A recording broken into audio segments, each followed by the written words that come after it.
پیسو د پس انداز کولو لپاره 8 اسانه تګلارې.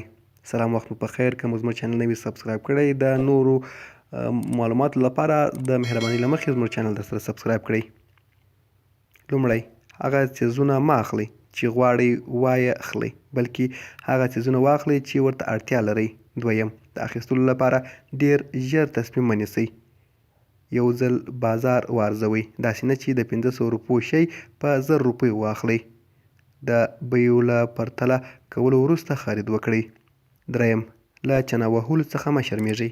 په چنه وهلو سره کولی شئ چې خپلې یوه اندازه پیسې پس انداز کړئ. په یاد ولرئ چې شتمن کسان تل چنه وهي. څلورم، له خپل میاشتني معاش څخه یوه اندازه پیسې پس انداز کړئ. که ډېرې کم هم وي، کمې له هیڅ څخه غوره دي. پنځم، هر هغه څه چې اخلئ نو په یوه کتابچه کې ولیکئ.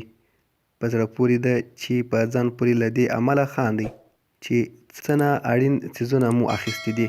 شپږم، په ټلیفون کې د خبرو کولو پر مهال خبرې مو را لنډې کړئ.